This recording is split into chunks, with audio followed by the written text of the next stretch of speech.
chỉ mất tệ rồi chỉ treo rồi.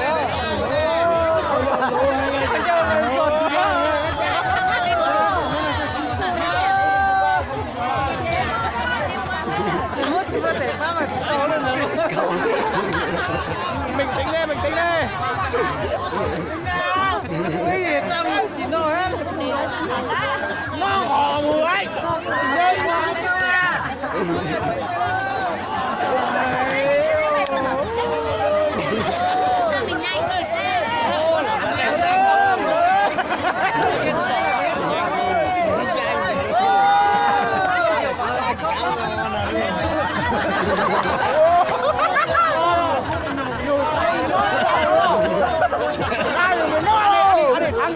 Ra một lô rồi. Thôi cầm đi ăn luôn đây. Cầm đi, xuống cầm ăn luôn đi. Em đi ăn luôn. Ra sân cuối đội hình nhất, một cái đội này có làm nên một thành công của đó chúng ta còn phải chờ thêm nữa và đội tuyển nhiều. Ở đây các khán giả đang theo dõi đội tuyển tầm mùa đang dõi theo từng quyết định của các đội tuyển này. Nhiều các cầu thủ có làm nên một thành công, chúng ta còn phải chờ thêm một trận đấu nữa. Trong những ngày thì các cầu thủ sẽ đồng đội của chúng tôi được biết. Thập niên năm 2012 và 2013 thì với thầy huấn luyện viên trưởng thì thành đồng luôn luôn giành được thống nhất.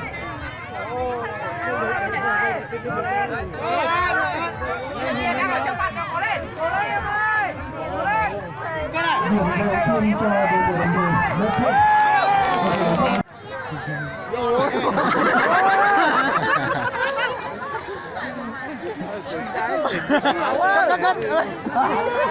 To nữa đó. Còn người ta lúc nó em pin nữa kìa. Cái gì là tồn tại con tới này. Nó vô cái gì vô đi đó là nè. Dạ gì nè.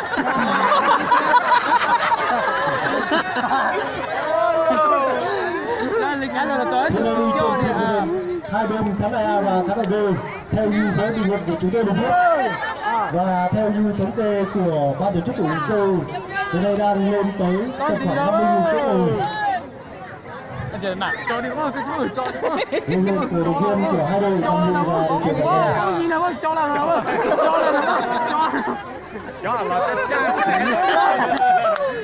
Có ban huấn luyện của đội tuyển Đồng Nai là Trương Lập Thành đúng rồi. Môn này khai này, môn này tốt tới. Bằng phát bóng ra sân. Nó có phải là những gì về? Điểm cho Đồng Nai 62. Đồng Nai phát bóng. Tiếp tục đi. Hiện nay đang hàng chục triệu con mắt đang dõi theo từng bước đi của hai đội tuyển. Nếu cái đội này có làm nên chuyện hay không, chúng ta còn phải chờ thêm trong set đấu này nữa. Cho đi đúng không? Anh em thêm 10 điểm nữa cho đội tuyển này. Đó ấy cho phát tờ phải là chỉ tao mấy đàn là cho là chỉ tò thôi đó. Thì cho là tạm như về đội tuyển này. Cả tàu rồi cả. Rồi, cái đội này rất là có nhiều tàu là Đưa chân ba tay trắng như thế này rồi lần người hoan nghênh xuất chân rồi như vậy là những sao trên cấp đội chung mới không thể thắng được Lâm Tân 81 không thể thắng được Lão Tướng Hoàng Linh Hiệp. Điểm cho Đồng Nai 73. Những tiếng reo hò của các cổ động viên của đội tuyển ngày càng được rồi vẫn còn nhớ đến Đồng Nai tập trung tiếp tục phát chân nhớ đến Đồng Nai kết thúc vẫn đưa ra đầm tay trái tuy nhiên không thành công. Điểm cho bạn nghe 14 đầu.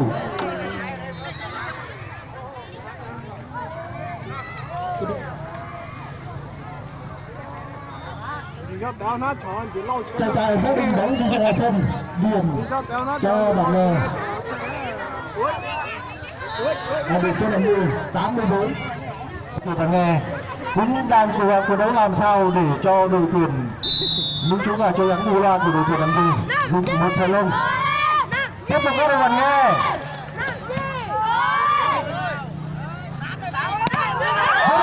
Không qua được ba bàn tay trắng của Ma Linh Hiệp Huy Chín. Ma Duy Chín điểm cho bạn nghe 15-10. Thanh Huyền phát bóng. Thanh Huyền mang áo số 89, năm nay 12 tuổi, đang tham gia thi đấu cho trường Trung học cơ sở. Điểm cho thêm một điểm nữa cho đội tuyển nghề 16-10.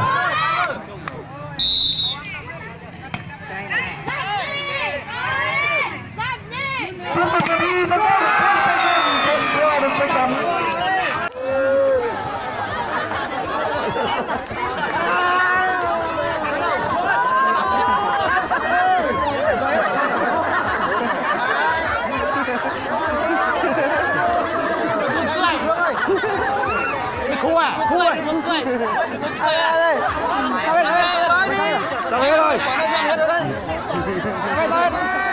Khu làm gì? Không mình cao mà đừng có. Đúng rồi, khá còn hơn đi.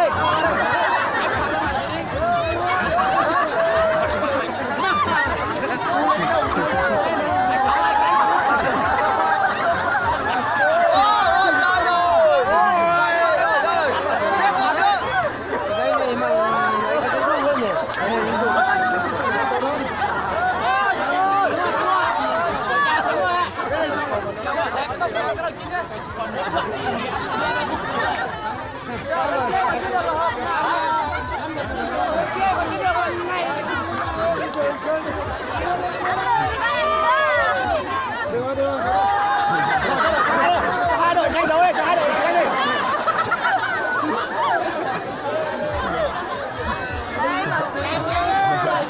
Cho đồ ăn khó anh nhỉ?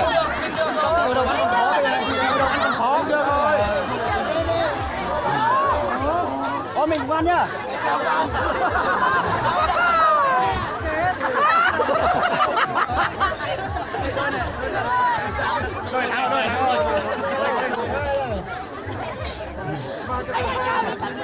Chết rồi.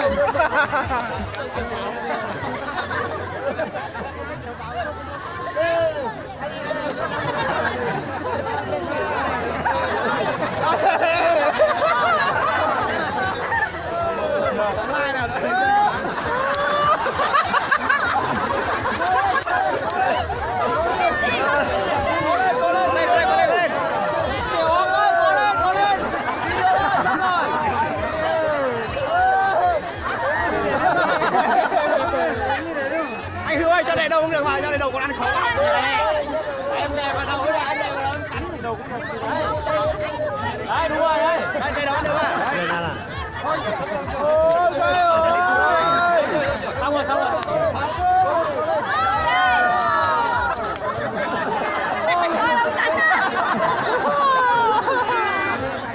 Ăn luôn quả đấy, luôn quả. Hết đâu rồi. Thắng rồi, thắng rồi.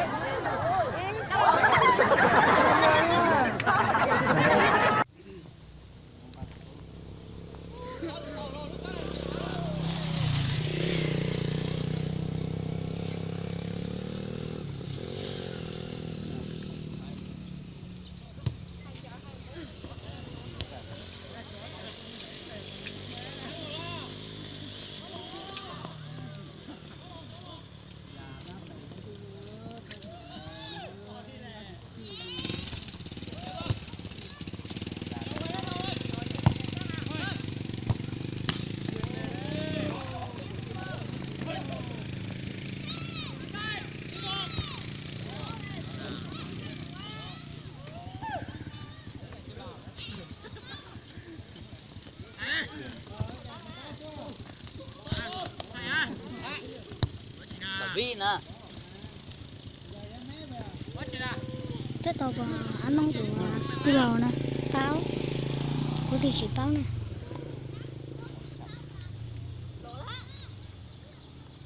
Trường nó ăn nó đi làm ra.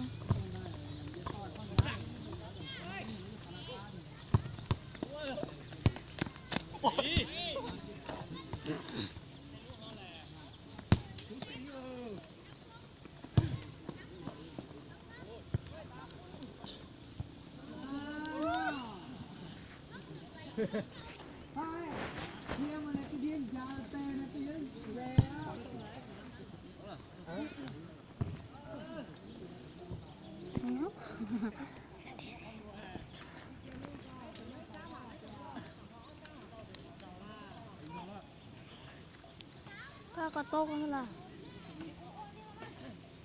cây gió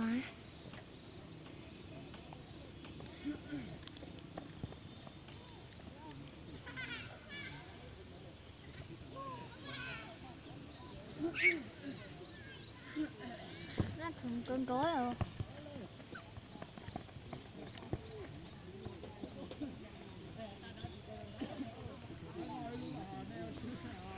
buồn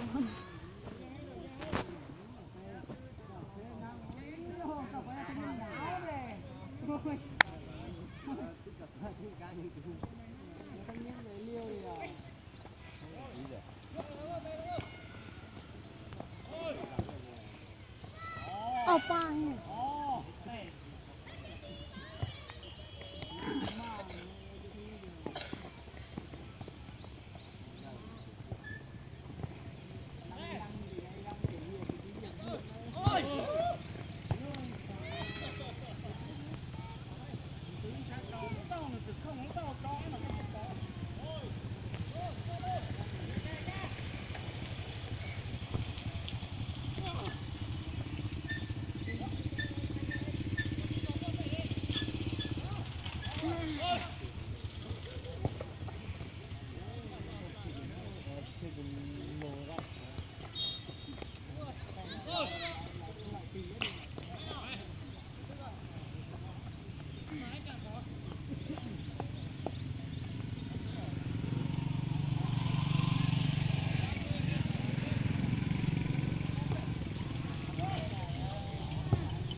to là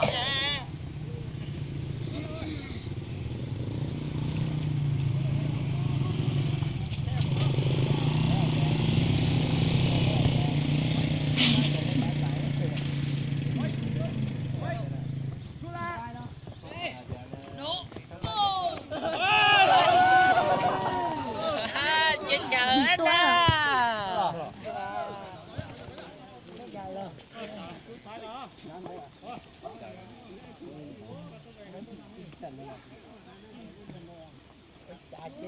Tì lọ không có thế nào, giờ là cho anh chụp đấy.